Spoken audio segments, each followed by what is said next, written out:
Channel reset classes. हमने business में एक चैप्टर स्टार्ट किया हुआ है काफ़ी दिन से। चैप्टर का नाम है फाइनेंशियल मार्केट। इस चैप्टर को फाइनली आज एंड अप करते हैं। लास्ट क्लास में हमने टॉपिक स्टार्ट किया था, दैट वाज सेबी। सेबी की फुल फॉर्म आपको बताई थी, securities exchange board of India. ये बना कब था? 1998 में, बट इसको लीगल स्टेटस ग्रांट हुआ था मई 1992। ये बनाया क्यों गया था? जिससे कि प्रोटेक्शन दी जा सके against malpractices to the investors. Investor के अगेंस्ट में कोई चीटिंग ना हो, उसके लिए बनाया गया था। और मैल प्रैक्टिसेस कौन कौन सी हो रही थी मार्केट में? That was price rigging and insider trading. दोनों का मतलब मैंने आपको समझा दिया था लास्ट क्लास में। फिर हमने लास्ट क्लास में ही स्टार्ट कर लिया था कि सेबी जो बनाई गई थी, इसके 3 फंक्शंस थे। 3 काम करता है सेबी। सबसे पहला प्रोटेक्टिंग फंक्शन, दूसरा रेगुलेटिंग और तीसरा डेवलपमेंटल फंक्शन। सीक्वेंस आगे पीछे हो सकती है, कोई प्रॉब्लम नहीं है। तो सेबी के हम क्या कर रहे हैं? फंक्शंस। 3 फंक्शंस हैं, जिसमें से हमने प्रोटेक्टिव फंक्शन ऑलरेडी कर लिया। एक होता है प्रोटेक्टिव, रेगुलेटरी या रेगुलेटिंग और डेवलपमेंट। प्रोटेक्टिव फंक्शन में हमने पढ़ा था कि सेबी चाहता है कि स्टॉक मार्केट में प्रोटेक्शन मिल सके और कोई भी अनफेयर ट्रेड प्रैक्टिस ना हो, जिसके लिए गवर्नमेंट ने सेबी ने प्राइस रिगिंग पे चेक रखा, मैल प्रैक्टिसेस फ्रॉड्स पे चेक कर रखा कि अनफेयर ट्रेड प्रैक्टिस ना हो सके। फिर सेबी ने स्टेप्स लिए कि वो इन्वेस्टर्स को एजुकेट कर सके, और लास्ट में उन्होंने प्रमोट किया था fair trading and code of conduct, यानी रूल्स एंड रेगुलेशन। क्लियर हो गई बात? नेक्स्ट आज जो हमने शुरू करना है, पहले लिखा हुआ है डेवलपमेंटल फंक्शन। तो सेबी ने स्टॉक एक्सचेंज को डेवलप करने के लिए वहाँ पे फेयर प्रैक्टिसेस तो फॉलो कराई ही है, सबसे साथ साथ जो भी चेंजेस या अमेंडमेंट्स उन्हें ज़रूरी लगी वो चेंजेस फॉलो कराए। जैसे कि अगर उन्हें लगा कि स्टॉक मार्केट का ऑनलाइन होना ज़रूरी है, तो उन्होंने ऑनलाइन ट्रेडिंग अलाउ करी है। ऐसा नहीं कहा कि ऑनलाइन ट्रेडिंग नहीं करने देंगे, आपको शेयर मार्केट के प्राइमरी सेगमेंट में जाना अलाउ कर दिया। पहले क्या होता था? जो आईपीओ यानी कि प्राइमरी मार्केट होती थी, वहाँ पे सिर्फ ब्रोकर डील कर सकते थे। अब क्या करा? इन्वेस्टर्स को अलाउ करा that you can also purchase the shares from primary market. Hopefully primary market अब तो क्लियर होगी, आपको हम कर चुके हैं। तो पढ़ते हैं, देखो क्या लिखा है। SEBI promotes training of intermediaries of stock market. Securities market की जो इंटरमीडियरीज यानी ब्रोकर्स हैं, उनकी ट्रेनिंग अलाउ करी कि उन्हें अगर कोई काम करने में प्रॉब्लम है तो उनकी प्रॉब्लम का सोल्यूशन ट्रेनिंग के थ्रू कौन प्रोवाइड करता है? सेबी। ठीक है। दूसरा, SEBI tries to promote the activities of stock exchange by adopting flexible approach in the following ways. कह रहे वो स्टॉक मार्केट को प्रमोट कर रहा है, प्रमोट यानी डेवलप करा रहा है bye adopting a flexible approach. वो फिक्स नहीं हो रहा, सेबी उनको फ्लेक्सिबल अप्रोच दे रहा है। कैसे? 3 तरीके। SEBI has permitted internet trading. Internet trading allow कर दी उसने, पहले ऑनलाइन ट्रेडिंग अलाउड नहीं थी। It has allowed internet trading through registered stock brokers. Number 2, SEBI has made underwriting operation to reduce the cost of issue. के शेयर इशू करना ज़्यादा महंगा ना पड़े, उसके लिए उन्होंने क्या अलाउ कर दिया? Underwriting facility. मतलब कि आप शेयर्स को बेचने के लिए अगर कंपनी को ज़्यादा महंगा पड़ रहा है ना, तो कंपनी क्या करे? अंडरराइटर्स को बेच दे, अंडरराइटर अपने आप उसको बेचता रहे। तो ये भी अलाउ करा, वरना सेबी क्या कह सकता था? कंपनी को अगर बेचना है तो सीधा शेयर होल्डर को बेचो, बीच में कोई नहीं होना चाहिए। बट कंपनी ने अंडरराइटर अलाउ करे। क्यों अलाउ करे? जिससे कि कंपनी को कॉस्ट ऑफ इशू कम पड़ जाए। कंपनी बस इतना खर्चा करेगी, शेयर इशू करने को कहेगी रहने दो, इससे अच्छा। तो 2 समझ आया? पहला क्या करा? इंटरनेट ट्रेडिंग अलाउ करी। दूसरा, इंटरमीडियरीज अलाउ करे to reduce the cost of transaction. तीसरा, even initial public offer of primary market are permitted through SEBI। आपको IPO प्राइमरी मार्केट में परचेज करना अलाउ कर दिया SEBI ने। क्लियर हो गई बात। Next is the developmental function, sorry regulatory function. Developmental तो हो गए हमारे। अब रेगुलेटरी में वो क्या करने वाले हैं, नाम से ही पता चल रहा है, रेगुलेशंस यानी कि रूल्स बनाएंगे। देखो किसके लिए बनाएंगे, सबके लिए बनाएंगे।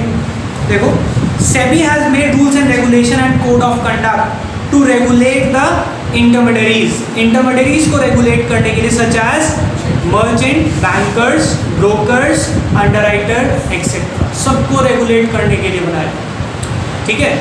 दूसरा SEBI registers and regulate. SEBI register भी करता है और रेगुलेट यानी रूल्स भी बनाता है the working of stock broker, sub broker, merchant bankers and all those who are associated with SEBI। जो भी SEBI से एसोसिएट होंगे, चाहे ब्रोकर हो, चाहे सब ब्रोकर हो, चाहे बैंकर्स हो, चाहे इंटरमीडियरीज हो, सबको रजिस्टर भी करेगा और उनके रेगुलेशंस भी बनाएगा। क्लियर, समझ आ गई बात। 2 पॉइंट हमने पढ़े।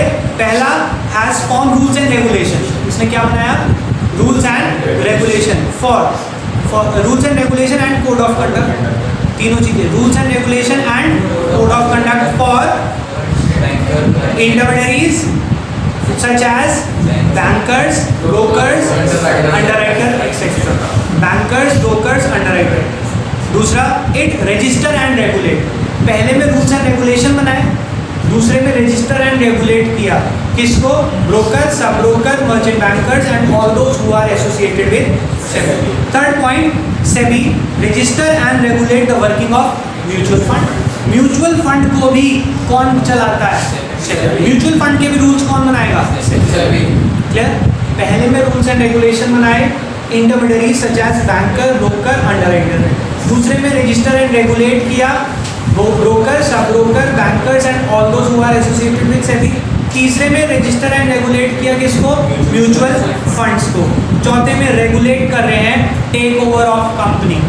अगर एक कंपनी ने दूसरी कंपनी को टेक ओवर किया तो उसका रूल्स एंड रेगुलेशन कौन बनाएगा, वो भी SEBI। क्योंकि देखो जब एक कंपनी दूसरे को टेक ओवर कर रही है तो इसका मतलब एक कंपनी के शेयर्स दूसरी कंपनी के शेयर में मर्ज होंगे। अब वो मर्जर का सारा काम कौन करेगा, SEBI बताएगा कैसे मर्जर होना है। Last SEBI conduct inquiry and audit of stock exchange, यानी स्टॉक एक्सचेंज की चेकिंग भी करा सकता है SEBI चाहे तो उसको क्या करेगा, उसमें इंक्वायरी भी डालेगा और उसका ऑडिट कराएगा स्टॉक एक्सचेंज। क्लियर हो गई बस। तो 5 के 5 रेगुलेटरी फंक्शन याद हो, इंपॉर्टेंट है, याद नहीं होते बच्चों को, हो जाएंगे इजीली। और इन तीनों में से एक फंक्शन पेपर में 100% आएगा, तो प्लीज़ इसे अच्छे से याद करें।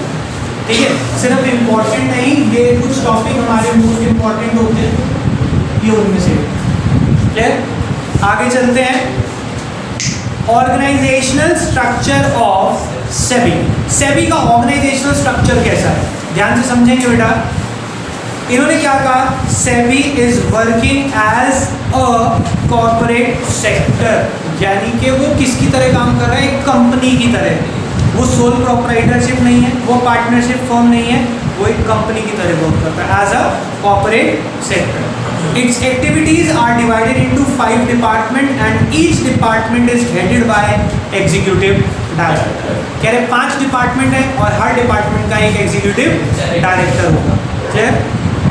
Head office of the SEBI is in Mumbai and has the branches in Kolkata, Chennai and Delhi. Head office कहाँ पे है, दिल्ली में।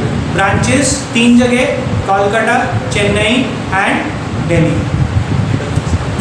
SEBI has 2 advisory committee to deal with primary market and secondary market। 2 committee बना दी, एक कमेटी प्राइमरी मार्केट से deal करेगी और दूसरी कमेटी सेकेंडरी मार्केट से।